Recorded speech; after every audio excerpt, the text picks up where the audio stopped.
After the nuclear explosion, a group of survivors hides in a bunker, only to face worse dangers. Come on, show me.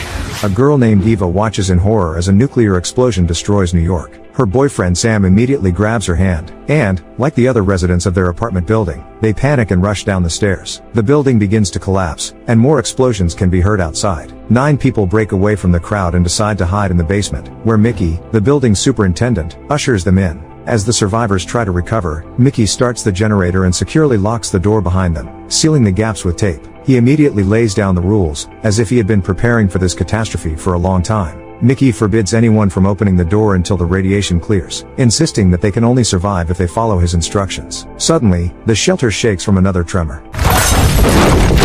A man claims it's not a new explosion, but a collapse of the building. A girl named Wendy starts crying, saying she wants to leave, but Mickey insists they must stay in the basement or else the radiation will burn them alive. Eva notices that her phone has no signal, and Adrienne confirms that the connection is indeed lost. Mickey hands Delvin a walkie-talkie, but it too fails to reach the outside world. Mickey then gives the survivors a brief tour of the basement. He shows them what he calls a bathroom, but tells them there's no extra water for showers. Moreover, they can't flush the toilet, and must use lime instead. Eva notices another door, but Mickey tells her it leads to his room, which no one, except him, is allowed to enter. Wendy's mother, Marilyn, asks if there is any food in the shelter, and Mickey opens a few cans of baked beans. After a quick snack, Delvin tries the walkie-talkie again, but all he hears is static. Adrienne asks Mickey when they'll be able to get out, but he repeats that they'll stay there as long as he says. Josh doesn't like this answer and suggests to his cousin Adrienne and their friend Bobby that they leave right now. The men head for the exit, but an enraged Mickey raises an axe and orders them to step away from the door. Get away from that fucking door! They have to step back, and Mickey recalls how, during other nuclear disasters, the skin of living people peeled off, and their bodies were covered with tumors. Eva asks him not to continue with such an unpleasant topic, but Mickey is trying to explain that if anyone attempts to leave, radioactive dust will seep into the basement, and it will be the end for all of them. The next day, Eva sorts through her purse, and Sam notices she's still keeping his business card. He insists that they will get through all of this because they love each other, but Eva silently remains lost in thought. For lunch, the survivors are served beans again. Josh sighs in frustration, complaining that they'll have to eat this disgusting food for the rest of their lives. His words upset Mickey. He emotionally reminds everyone that they've survived only thanks to him and that he's sharing food with them, food he could easily eat alone. Sam is struck by how they're arguing over beans when their loved ones are already gone. He becomes hysterical, shouting that Mickey won't be able to save anyone. He continues angrily blaming Mickey for everything, and Mickey, unable to take it anymore, slaps him across the face. Noticing that Wendy is terrified, Mickey reassures her that he won't hurt her and distracts her by making her focus on his disappearing finger. Suddenly, there's noise outside the entrance door. It's clear someone is trying to open the door from the outside, and everyone hopes it's rescuers. However, Mickey isn't as optimistic and orders everyone to turn off the lights in the basement. The strangers outside begin cutting through the door with a gas cutter, and some continue to hope for salvation. Soon, several armed men in protective suits enter the basement. Adrienne tries to convince them to lower their weapons, insisting they are peaceful civilians, but the strangers punch him in the stomach and move deeper into the basement, eyeing the survivors closely. Marilyn tries to hide Wendy behind her, but the armed men spot the girl and pull her away from her mother, ignoring her desperate pleas. While some of the intruders hold Marilyn, others inject Wendy with an unknown substance and carry her out of the basement in a protective capsule. The survivors scatter in fear throughout the shelter, but the strangers continue their hunt. Eva hides in the shower, and one of the armed men discovers her. Luckily, Delvin quietly approaches from behind and strikes him with an axe. Meanwhile, Mickey attacks another intruder with a knife, grabs his weapon, and shoots him. Another enemy is about to shoot Sam, but Mickey manages to kill him too. After ensuring no armed strangers are left alive, Mickey switches on the lights and rushes to the door, locking it with a chain. Bobby and Josh find the wounded Adrienne, and Eva, clearly concerned for him, immediately rushes to his side. Along with Delvin, they tend to Adrienne's wound and remove a bullet from it. Soon, Eva realizes Sam is nowhere to be found and starts searching for him. Fortunately, Sam has survived, and he's relieved to see that Eva is okay as well. Shocked, Marilyn struggles to cope with the loss of Wendy, and Mickey once again seals the door with tape. Then, Delvin and Josh inspect one of the bodies and remove the protective suit. Mickey claims that the attackers were wearing radiation suits and suggests that the nuclear disaster might have been orchestrated by America's enemies. When they remove the helmet, they realize that at least one of the attackers is Asian, which might indicate he's from North Korea. Suddenly, the survivors notice Marilyn trying to peel the tape off the door, attempting to escape the basement and find her daughter. The men lock her in a storage room, where she continues to scream desperately. They then gather all the bodies and wrap them in plastic, as they cannot dispose of them just yet. Delvin tries once more to contact the outside world using the radio. However, all he manages to hear is a stranger's voice, saying, "Finish the cleanup," with an American accent. Mickey demands that Delvin turn off the radio, suspecting that it's the reason they were discovered. Suddenly, Delvin notices a sausage sticking out of Mickey's pocket. Everyone realizes he's hiding something, but Mickey insists that this is his place and that he has the right to keep something for himself. While the others nibble on more beans, Eva asks if anyone has brought food to Marilyn. Clearly, no one cares about her, so Eva takes the initiative, bringing her cans and trying to comfort the woman. But Marilyn responds, saying that Wendy was the only thing that mattered in her life. The group then begins debating whether they should go search for Wendy. Mickey and Bobby oppose the idea, but surprisingly, Josh decides to put on one of the attackers' suits and see what's happening outside. The survivors open the door and are stunned to find enormous plastic tunnels extending from it. The group returns to the shelter, while Josh presses on. Eventually, one of the tunnels leads him to a laboratory, where several people in protective suits are working. Josh looks around and spots a container filled with Wendy's cut-off hair. As he ventures deeper into the laboratory, he discovers capsules containing children. Wendy. Suddenly, one of the lab workers notices Josh's strange behavior and decides to check his documents. Josh manages to escape, shooting several of the attackers along the way, but loses his weapon in the process. Back at the shelter, Josh nervously recounts what he saw outside and apologizes to Marilyn for not saving her daughter. Meanwhile, strange noises come from the door. The lab workers are welding it shut from the outside, ensuring no one can interfere with them again. Days pass, and the survivors gradually adjust to their life in confinement, going about their routines. John begins to notice symptoms of radiation sickness, despite having left the shelter in a protective suit. One day, Eva visits Adrian, who is almost fully recovered from his injury. She recalls how, before the disaster, they were neighbors, and she used to enjoy listening to him play guitar. Eva wants to kiss Adrian, but they're interrupted by Sam. Meanwhile, the bodies of the strangers left in the bunker begin to decompose, creating significant discomfort for the survivors. Mickey suggests they chop up the bodies and flush them down the toilet. Delvin thinks they could try opening the door and dragging them out, but Mickey responds that it's sealed shut for good. The survivors have no choice but to accept Mickey's suggestion, and Bobby agrees to do the dirty work.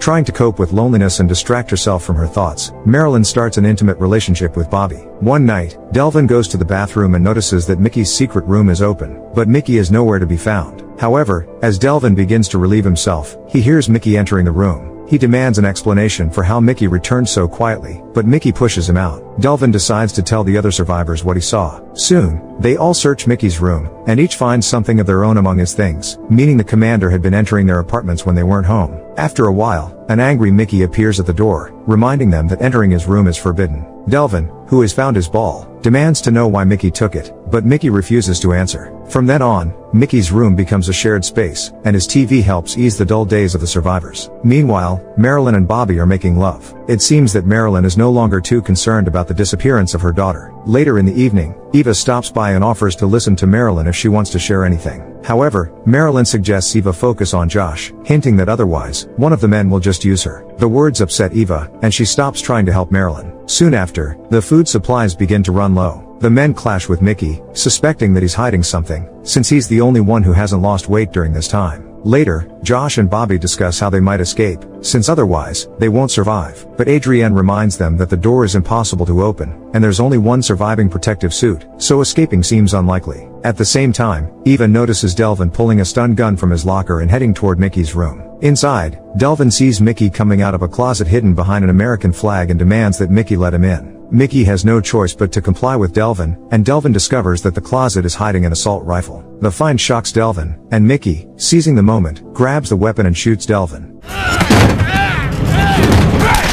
Shocked, Eva calls for help. The group bursts into Mickey's room, demanding an explanation. Mickey insists he shot Delvin in self-defense because Delvin was trying to take his supplies and weapons. The survivors don't believe Mickey and knock him unconscious with a blow to the head, tying him to a chair. Josh and Bobby attempt to break into his storage room, but the lock opens with the code. Furious, Josh tries to point a gun at Mickey to force him to reveal the code, but Eva snatches the weapon from his hands and throws it in the toilet for everyone's safety. Bobby then begins to beat Mickey, but he still refuses to give up the code. Eva and the others beg him to stop, but Josh grabs a knife and cuts off Mickey's finger. Mad with rage, Josh threatens to chop off another finger, but Mickey finally gives in and reveals the code. Everyone heads to the coveted storage room, leaving Mickey tied to the chair. Soon, Marilyn, who has clearly lost her mind from the trauma, peeks in on him. The survivors discover a hidden stash of various food in Mickey's secret room, and Bobby declares that they need to kill Mickey, as he has been deceiving them all this time. Bobby drags Mickey to another room, cruelly taunting him while performing a trick with his severed finger, then defecates in the middle of the room. During dinner, Josh and Bobby continually humiliate and mock Marilyn. Eva can't stand their disgusting behavior and runs to the front door, desperately calling for help. Sam catches up with her, initially trying to calm her down but then attempting to take advantage of her. Eva manages to break free. Meanwhile, the deranged Marilyn applies bright makeup in a clumsy attempt to win Bobby's favor again. Feeling slightly calmer, Eva passes by what used to be Mickey's room and witnesses Bobby and Josh assaulting Marilyn. That night, exhausted Marilyn visits Eva and Sam, and they offer to let her stay with them. But then Bobby and Josh come for Marilyn and drag her back into the room. Come on, let her go. Eva tries to protect the woman, but Adrian stops her. They exchange a glance full of obvious affection, which Sam notices. Bobby returns the bound Mickey to the others and declares that Eva needs to speak with Josh. Josh allocates some food to Eva and Sam, hinting that he would give her more if she agrees to sleep with him. Adrian demands an explanation for Josh's behavior, but he simply claims he's distributing the supplies to ensure everyone survives. Eva then gives Mickey some food and water from her share. Mickey reassures her that he intended to talk about the food once the initial supplies run out, to determine who they can trust and who they can't. Mickey asks Eva to lean in and whispers that there's a gun in his storage room that no one has noticed yet. Eva asks Sam to sneak in and retrieve the gun. Sam claims Mickey is lying, and even if the gun exists, they'll only anger Bobby and Josh further. Later, Sam joins Bobby and Josh, who force him to bark like a dog in exchange for food. Eva enters their room and sees the battered Marilyn, then asks Sam to step outside for a conversation. Bobby and Josh won't let Sam go and force Eva to join them for a game of truth or dare. Eva reluctantly chooses truth, and Josh asks if she loves Sam. She answers yes, then asks Josh if he enjoyed torturing Mickey. An enraged Josh insists he did not, and that he only tortured him because they had no other choice. Sam tries to defuse the tension, but Josh snaps and forces Sam to chop up Delvin's body. At first, Sam refuses, but Bobby and Josh humiliate him and force him to take the axe. However, when Sam approaches Delvin's body, he hesitates to make the first strike. Josh twists his arms, and with Bobby's help, they force Eva to chop the body instead of Sam. To save Sam from further torture, Eva reluctantly agrees. Meanwhile, Josh's radiation sickness progresses. His hair starts to fall out, and he decides to shave his head. Then, he shaves Bobby, who begins showing the same symptoms. Bobby starts losing his mind. He puts on a dress and tries to apply makeup to his face, desperately trying to bring some life back to his sickly appearance. Eva asks Mickey where the gun is. The man pleads for her to untie him, but she refuses. Suddenly, he declares that there is indeed an exit from the bunker. They can escape through the toilet. Eva goes to Mickey's room to retrieve the gun but is stopped by Bobby and Josh. They begin to harass her, but she manages to slip away from them, though unfortunately without the gun. She also discovers Marilyn's body on the bed, unable to survive the torment. Later, Eva notices her own hair falling out, realizing she's also sick. Understanding that the basement offers no protection from radiation and that there's nothing left to lose, she demands that Sam take the gun while she cuts off the power, distracting Bobby. Eva then heads to Josh. She pretends to be willing to give herself to him, luring him out of the room. Meanwhile, Sam sneaks in, but to his horror, he finds the storage room door won't open. Suddenly, Bobby appears behind him, revealing that they changed the code 2 weeks ago. Sam begs him to let him in and give him some food, but Bobby kisses him and starts to harass him. Bobby then claims it was all a joke and lets him into the storage room. Sam finds the gun but accidentally drops it in front of Bobby. Bobby bends to pick it up, but Sam suddenly shows resolve. He punches Bobby with all his strength, grabs the gun, and kicks Bobby out of the storage room, threatening to shoot him. Meanwhile, Josh starts to suspect Eva of deception. He beats her and tries to rape her, but she manages to stab him in the face with a pencil. However, he doesn't let her escape and starts to strangle her, but Adrian rushes in to help. Eva then sees that Sam managed to get the gun, but the surviving members of the group start surrounding him, each trying to distract him and grab the weapon. Eva screams for Sam to hand the gun to Adrian, someone he can trust, but out of jealousy, Sam shoots him instead. Eva rushes to Adrian, while Josh and Bobby viciously beat Sam. Josh demands Bobby shoot Sam, but then Bobby unexpectedly aims at Josh's head. At that moment, Eva grabs a can of food, slashes Bobby's throat with the lid, and takes the gun. She begins freeing Mickey. Josh chases after her, but Mickey shoots him just in time. Suddenly, the wounded Josh smashes an oil lamp in front of him, and flames engulf him. While Mickey and Sam try to extinguish the flames, Eva runs out of the room and locks herself in the storage room, where she dons a protective suit and gathers supplies. The men try to open the door, but only Bobby and Josh know the new code. They beg Eva not to leave them trapped in the fiery hell, but she doesn't respond. Eva makes her way through the sewage pit and soon finds herself in the middle of a ruined New York City. But even though she managed to escape the basement, she knows she is still doomed. Do you think it's possible to maintain your humanity in such terrifying conditions? Or does the fight for survival turn anyone into a monster? Drop your thoughts in the comments down below, hit the like button, and don't forget to subscribe. See you in the next video.